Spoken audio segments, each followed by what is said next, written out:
Welcome to this Good Friday service.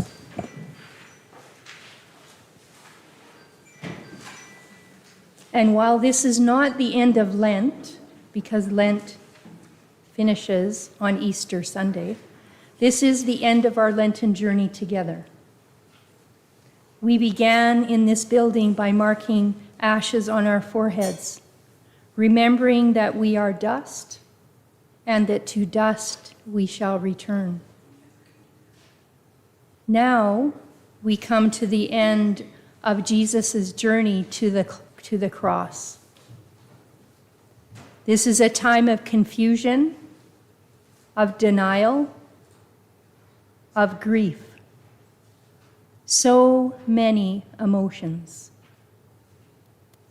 May you bring all of yourself into this holy space. May you come to experience and to encounter. In this space, before Easter, for we are not yet at resurrection. Those in the story tonight did not know that resurrection would happen. So if we can be in this space, in that place of not knowing the outcome, even though we know the outcome. You have chosen or have been called to come here tonight, to gather with others to mark this Good Friday. And as we consider Jesus' journey to the cross, may we open ourselves to what kind of journey Jesus calls us to make here and now in our lives. Please note that tonight, in evensong style, we will remain seated for the chants and the hymns. So let us begin tonight by gathering our hearts and minds together in chant, gathered on this night.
Please join me in this opening prayer. It's in your bulletin, and you can read the bolded parts.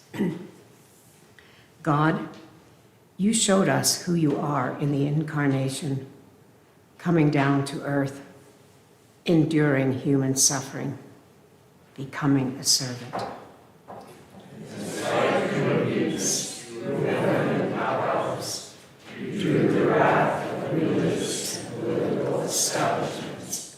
You became their scapegoat.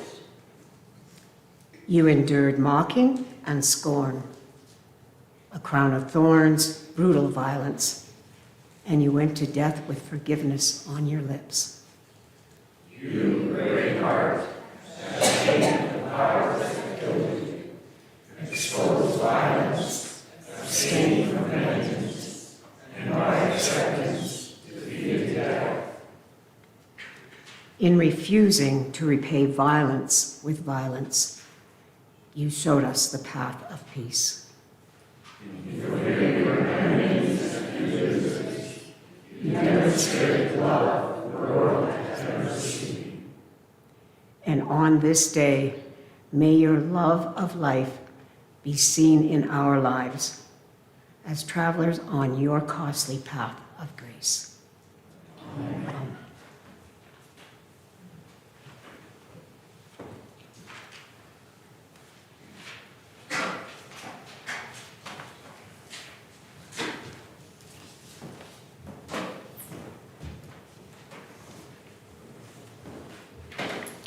Standing before Pilate. At dawn's first light, the high priest, with the religious leaders and scholars, arranged a conference with the entire Jewish council. After tying Jesus securely, they took him out and presented him to Pilate. Pilate asked him, "Are you the king of the Jews?" He answered, "If you say so." The high priest let loose a barrage of accusations. Pilate asks again, "Aren't you going to answer anything? That's quite a list of accusations."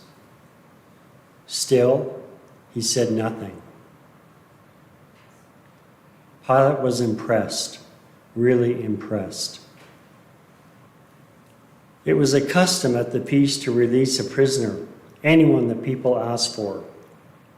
There was one prisoner called Barabbas, locked up with the insurrectionists who had committed murder during the uprising against Rome. As the crowd came up and began to present its petition for him to release a prisoner, Pilate anticipated them. "Do you want me to release the king of the Jews to you?" Pilate knew by this time that it was through sheer spite that the high priest had turned Jesus over to him. But the high priest by then had worked up the crowd to ask for the release of Barabbas. Pilate came back. "So what do I do with this man you call King of the Jews?" They yelled, "Nail him to a cross." Pilate objected, "But for what crime?" But they yelled all the louder, "Nail him to a cross." Pilate gave the crowd what it wanted, set Barabbas free, and turned Jesus over for whipping and crucifixion. The soldiers took Jesus into the palace called Praetorium and called together the entire brigade. They dressed him up in purple and put a crown plaited from a thorn bush on his head. Then they began their mockery. "Bravo, King of the Jews." They banged on his head with a club, spit on him, and knelt down in mock worship. After they had had their fun, they took off the purple cape and put his own clothes back on him. Then they marched out to nail him to the cross.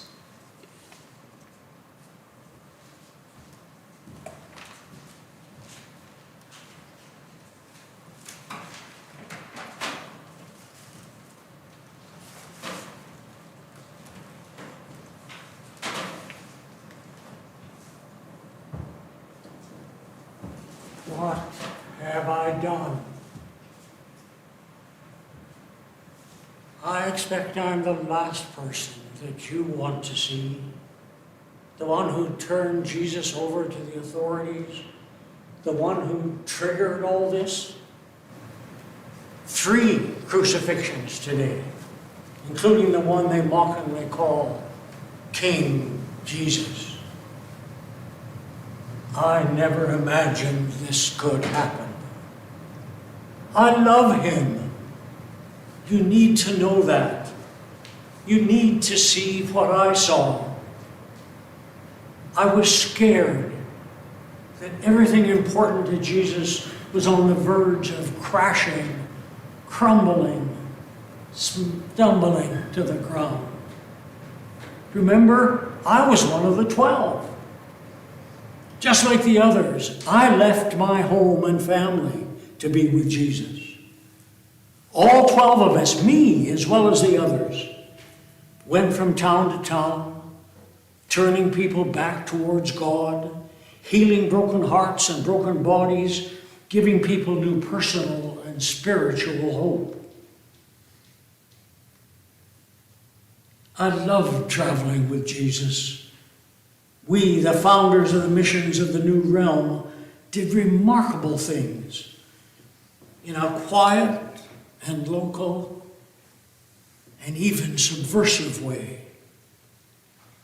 I was a good and faithful disciple, but not this. Until recently, we hadn't attracted much attention from the powers that be. For over 2 years, things were amazing. My hope grew that beginning with these simple lakeside villages, there was going to be a whole new and faithful social order. And we, led by Jesus, were starting it. Some people accepted what we were saying. Some were angered by it. But even when there was a crisis, Jesus handled it. I watched him still every storm that came our way. I thought there was no situation he could not and would not redeem. It appears I was wrong. In the early days, our movement was just little, but we stayed so true to his message. And Jesus, our heart and soul, embodied everything that we were working for, preaching and healing with such power and humility. It was a great thing we had going back then, so pure, so focused, so integral.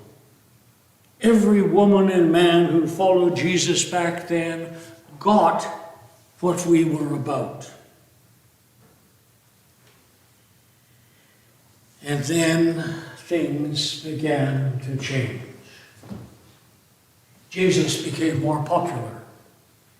We started having more hangers-on, hero worshippers, excitement fools, groupies who seemed to be along for the ride. These newcomers focused on Jesus as hero, as miracle workers. They saw Jesus, the talk of the town.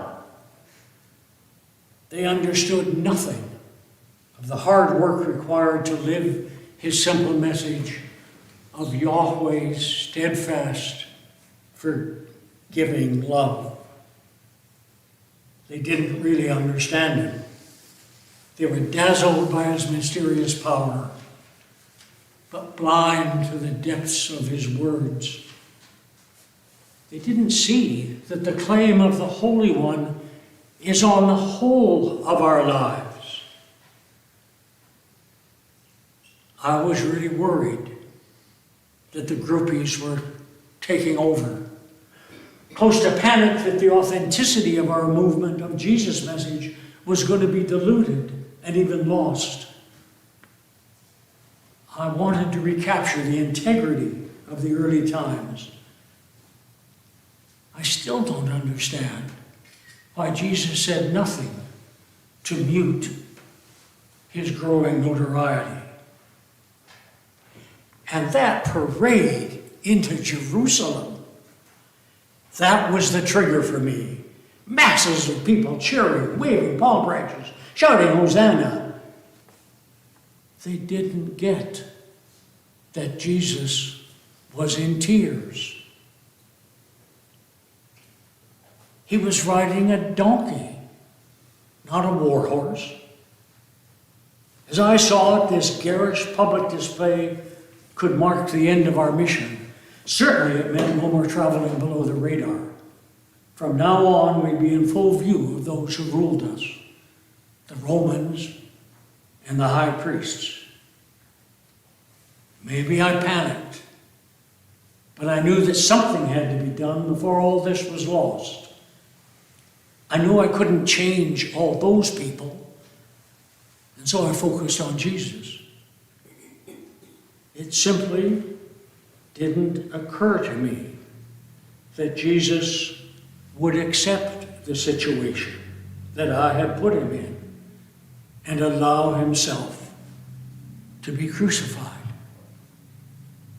Not for a moment did I imagine this.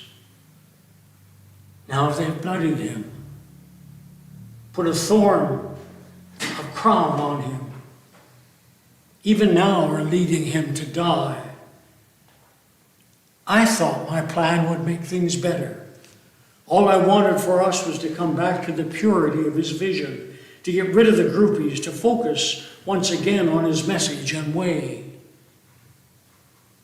I love him. I gave my life to live with him for 3 years. 3 extraordinary years. You have to believe that I did not want the one who filled me with hope to die in such a gruesome way. I did not want this. It is just so wrong. It seems I was wrong. Maybe I did not know him. I'm not sure how I can live with myself.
The crucifixion.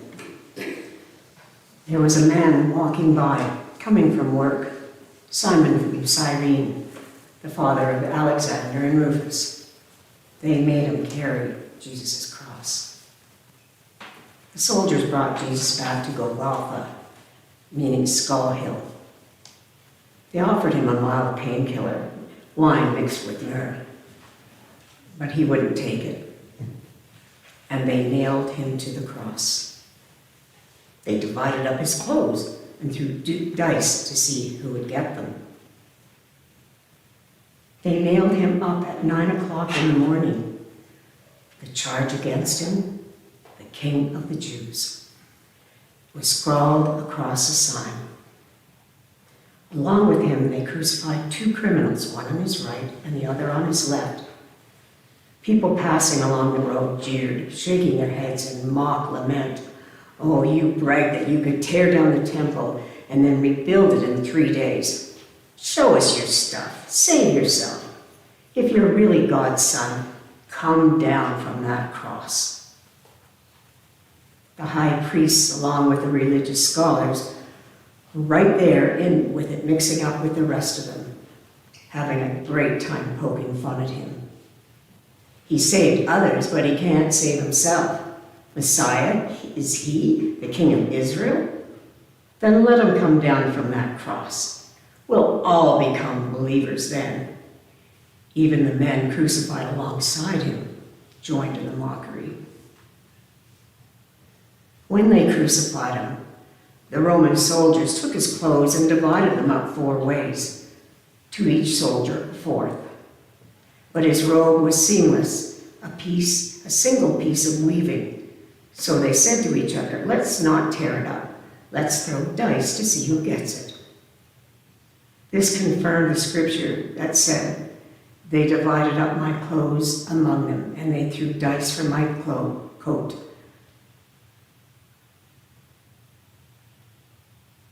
While the soldiers were looking after themselves, Jesus' mother, his aunt, Mary, the wife of Clopas, and Mary Magdalene stood at the foot of the cross.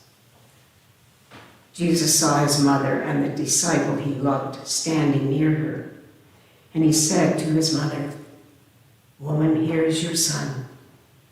And then to the disciple, "Here is your mother." From that moment, the disciple accepted her as his own mother.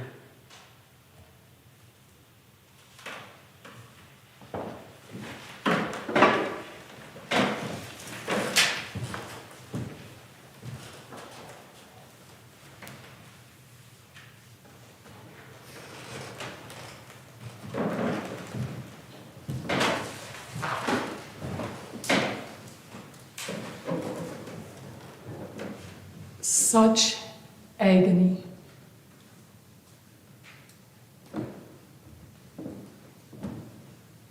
Here, beneath this cross, I am bewildered, frustrated, angry, and numb. Numb inside and out. Some kind of shock, I guess. No sleep for days. The kiss of betrayal. The prayer vigil. The arrest in the garden. The walk. An extraordinary time. And a nightmare. In my mind, it's all a bit of a blur right now. I have poured out my tears extravagantly, relentlessly. It feels like there is nothing left. I'm dry down the length of my bones, my heart shriveled in my chest. A broken vessel. My hair damp and crusty with salty tears. Oh God, you have kept count of my tears.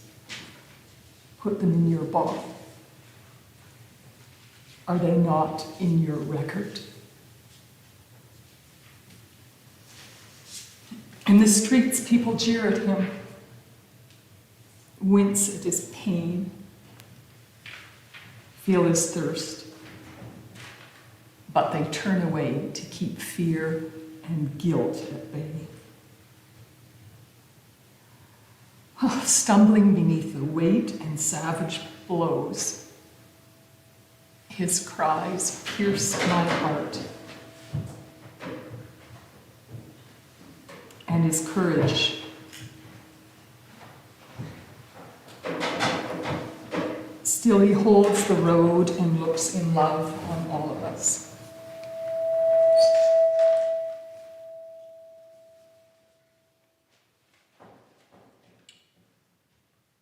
I feel like screaming, my God, where are you? Where are you? If I was a God of mercy and power, I would have released him as he released me. I would carry his cross. We could but follow the trail of blood. Helpless, hopeless. I will never forget the moment I met him. His gaze, kind and calm. Oh, the light in his eyes. His touch gentle. I could see that he saw me with different eyes. A spark of recognition. What he saw was the deepest part of me, which lay dead and forgotten, hidden from me. In that moment, my whole being felt light. The negativity vanished. My life had become miserable. A woman forced to be contained, I felt lost, alone, an outcast in my own community. But in that moment, everything shifted. He saw me as worthy, wise, and powerful. Beloved, with this newfound understanding and courage, I would have followed him to the ends of the earth. And in some ways, I did. Walking with him out into the world's pride and cruelty, supporting his journey in any way I could. He offering intimate acts of compassion and healing. It was as if God was right there on the ground with us, and my soul took wing. He wasn't like the others. All of us who followed felt so included and equal. We belonged. It was like our hearts beat as one. We women were able to sit at his feet listening to the stories, absorbing this deep wisdom and sharing our own stories. He spoke of love and kindness and a different truth. He spoke of suffering and death, even his own. Why did we not hear this? Teacher, I loved him deeply, and who knew that he would become friend? But now, witnessing his clothes stripped away, arms outstretched, hands nailed, laid bare, humiliated. The air feels full. I sense the sky darkening. I too feel like I have been stripped bare. Laid bare, humiliated, wrapped only in shadow and sorrow. Watching him, I feel overwhelming love, even in this inexplicable terror. My grief becomes pure love, and somehow a calmness settles. His arms outstretched, his wounded hands, hands that only ever offered healing, blood falling onto the rocky earth. The last movement. He speaks. I can barely hear his words. What? What? And then comes the last breath and death.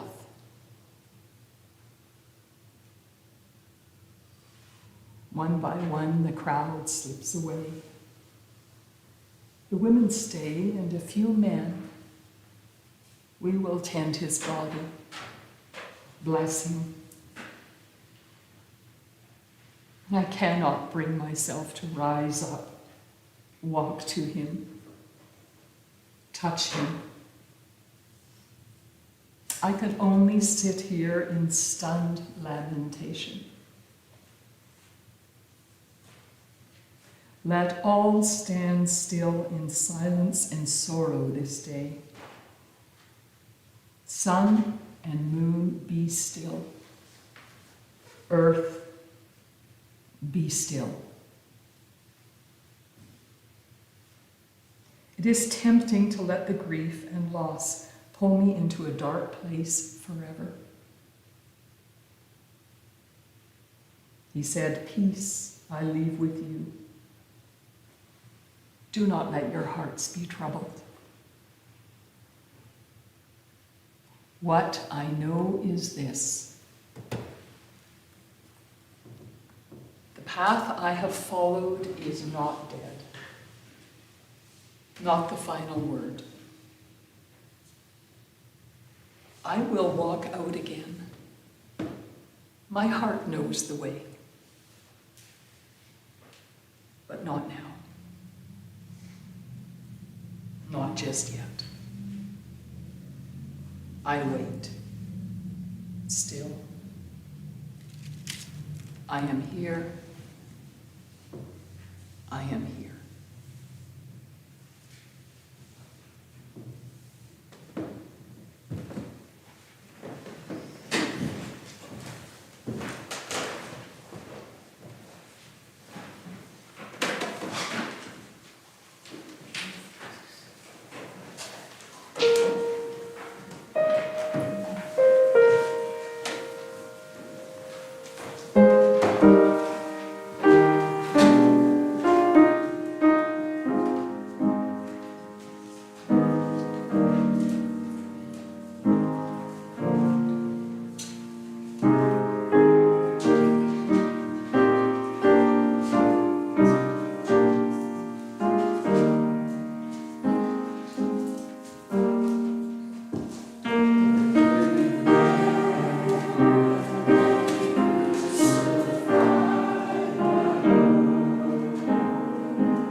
What's the sound of a mother's heart breaking?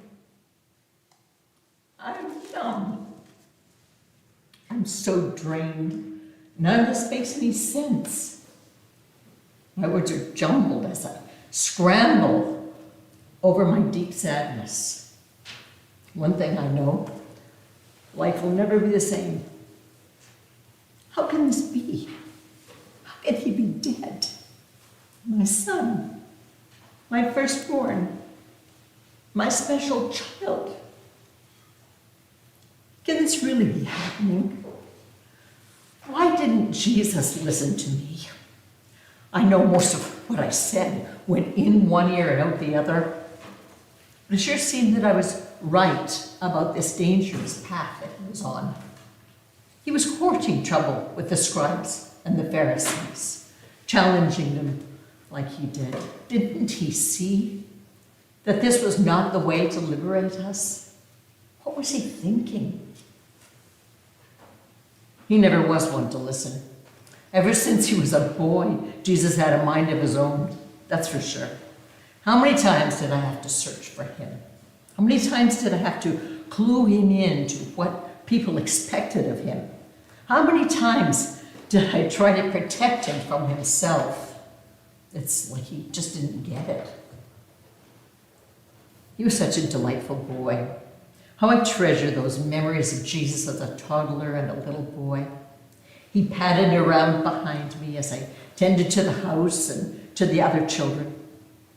I loved how he investigated things, how he crouched down on his little legs like children do.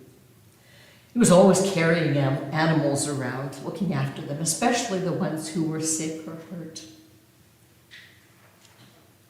The times cradling him under the warm blankets were special, the ones I loved the best. The other children were often still sleeping. We could just wrap our arms around each other and talk about things, how fruit grew on the trees, why the moon hung in the morning sky, why certain chickens got pecked by the others, why people died. Oh, how I wish I could have those days back. But instead, here I am, at the foot of the cross, having watched the agony of his last breath. What is a mother to do with that? I thought Jesus was going to be someone special. I mean, he was to me and to the rest of the family, but I thought our people. I thought Jesus was on a special mission to deliver us. I was sure wrong about that. What a cruel joke. God, I am so angry with you. How could you do this? How could you let this happen? How could you betray us so? How could you betray Jesus all those years ago when the angel visited me? When I was told I would give birth to Jesus, that he would be great and that he would be the Son of the Most High, he would reign over the house of Jacob forever. I believed it. And everything came to pass as the angel said, until now. What does this mean? We as a people have been yearning for deliverance forever. Jesus was to be the answer to those prayers and dreams you promised. Did I not understand? Were you playing games with me? Was any of it true? Or is it true what some say, that you're not so powerful after all? That you can't make good on your word? I raised Jesus to know that you had special plans for him. Maybe this was all my fault, planting some seed of fantasy that made him do crazy things, thinking he was immune to evil. What have I done? Have I failed you, or have you failed me? I question everything now, God. I felt so close to you when I was young. After the angel's visit, during my pregnancy, at the time of Jesus' birth, as he was growing up, I really felt you were there with us, even when we had to escape from Herod and were exiles in a foreign land. I felt like I was part of a bigger plan. I knew it wouldn't be easy, and it wasn't. Yet I felt such purpose. Those were special times. And then life happened. The kids grew up, they made their own decisions, they went their own ways, they had their own plans. It's all I could do to try and hold on to a sense of purpose, especially about Jesus. I felt lost, left out of the loop. I didn't understand the path that Jesus was choosing. It didn't make sense to me. Maybe it was all an illusion. Maybe you don't even exist. Are you real? Are you there? Who do I cry out to in my pain? That's all I feel now. Everything is black, the color of grief. There is no light. There will never be light again.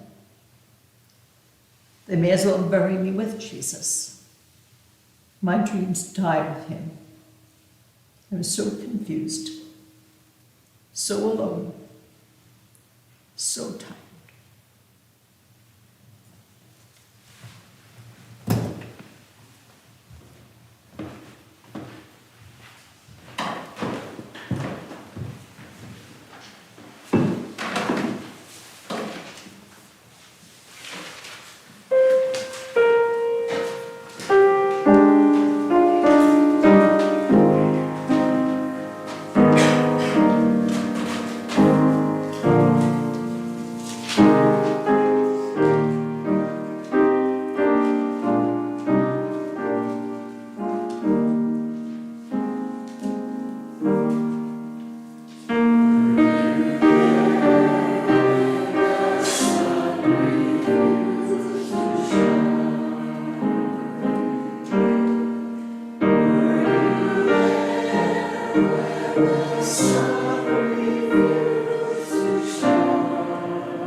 At noon, the sky became extremely dark.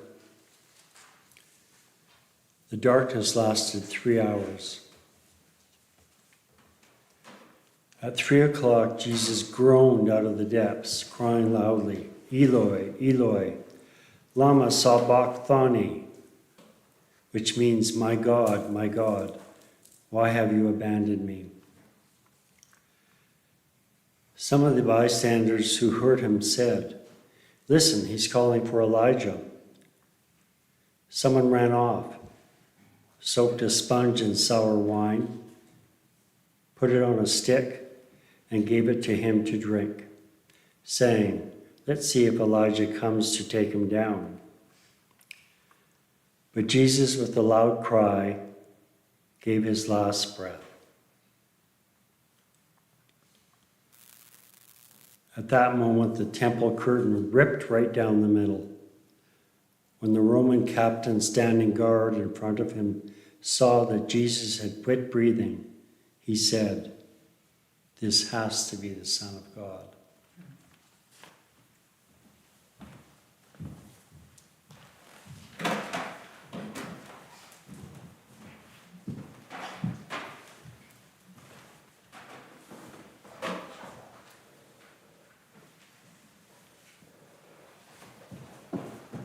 Move along. Move along. It is finished. That's what he said. Fools weeping like a baby. What kind of man is that who cries, shaking from head to foot, wailing like a woman? Like those women over there. Well, women weep, but men. So you saw what happened here. I've had to crucify many men. But something is wrong here. In all my service to Caesar, I've never seen anything like this. Something is different, and I've never felt like this. I'm shaking from head to foot, like that other man, as though I committed the crime, not this one who's nailed to the cross. What kind of man is this, that when he dies, the very earth quakes? The sun would turn away, so that even someone like me, a Roman centurion, I command 100 men. I'm not of small significance. I know the ways of strategy and decorum. My presence commands the respect of men, and I have shamelessly and without regret crucified hundreds of men. Why should I feel guilty now? Why am I afraid now? My heart's, it's beating faster than I've ever known in battle, and I'm sweating. I don't panic, but I'm thinking about it. What kind of man is this who I've killed? Is he a criminal? A rebel? Ah, that's what the priest said. I was there. I heard the Jews. I heard their leaders. I heard what they said. Self-righteous, pious, proud. He hadn't done anything that I could see. But that's what they said. I heard their accusations. Crucify him, crucify him. Well, they don't drive the nails in. We do it. They demanded the blood of this one called Jesus. And I stood there and I heard Pilate question him, and he didn't say a thing. He didn't defend himself at all.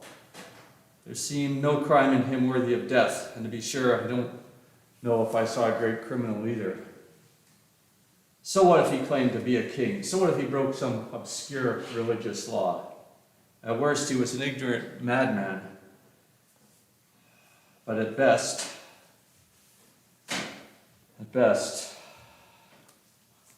what kind of man was this that moments ago people laughed at him, they mocked him? The same people crying now on their knees, the same ones. Now they're cowering in fear. Look at their faces, they know. Perhaps they feel guilt too. They saw the earth shake. They saw the sky darken. There's something clearly different about this Jesus that they've killed, unlike anyone else hung on a cross. But does it touch them? Have they figured it out? Will it matter? Will anything ever matter? They will, more than likely. Tomorrow they'll go back. They'll go back to their cozy existence. The merchants will resume their buying and selling. The women to their weaving, milling, and grape treading. Tomorrow all will be merry again. All will be as it was, except that tomorrow this man, Jesus, as they demanded, he will be dead. And where are those men of faith who were his followers? Where did they go? Have all his friends forsaken him and left? Perhaps this man's only crime was that he chose his companions poorly. Look at him hanging up there. What is there about him that anyone would want to follow? But these women, and the one they call John, and the other fellow with them, they're here. They're pacing back and forth below the cross. They were there the whole time, pleading, save yourself. And what a spectacle that one fellow made, babbling on about faith, his body, blood, something about new life. Yeah, not after you die like that. But they stayed through it all. They watched as I had my men beat and whip him and dragged his cross to this place. They cried out as they drove the spikes into his hands and feet. They shamelessly prostrated themselves before this dying mass of flesh. And still they called him Lord. Lord, what kind of man is this? I stand in awe of him. The earth shook beneath my feet. The earth shook with pain when he said, it is finished. And try as I might, can I believe otherwise? Certainly this was a righteous man. And I, a great, mighty Roman, a feared centurion, I am more the criminal. So cling to this cross, you who mourn your Lord. Let the stench of indifference consume those who condemned him. And as for me, something I don't understand has pierced my armor and cut my flesh to the soul. Do I have the faith to believe that truly this man was the Son of God? He was the Son of God.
we have heard the heart of some of the characters at the foot of the cross.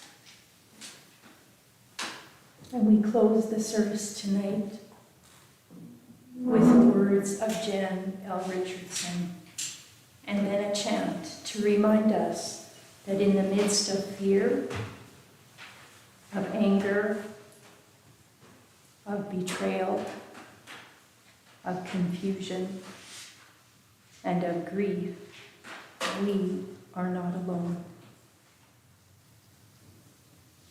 After the chant, linger if you wish, and when you are ready, please leave in silence.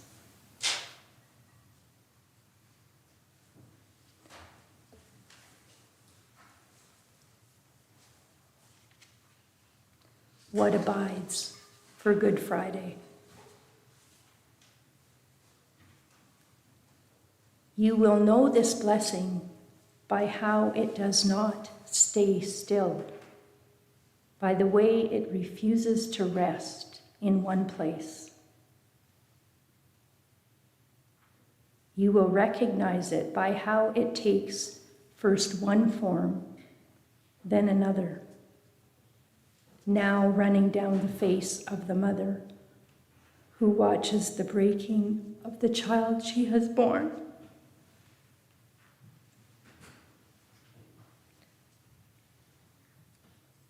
Now in the stance of the woman who followed him here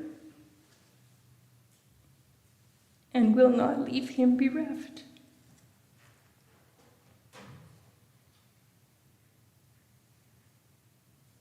Now it twists in anguish on the mouth of the friend whom he loved. Now it bears itself in the wound, the cry, the finishing and final breath.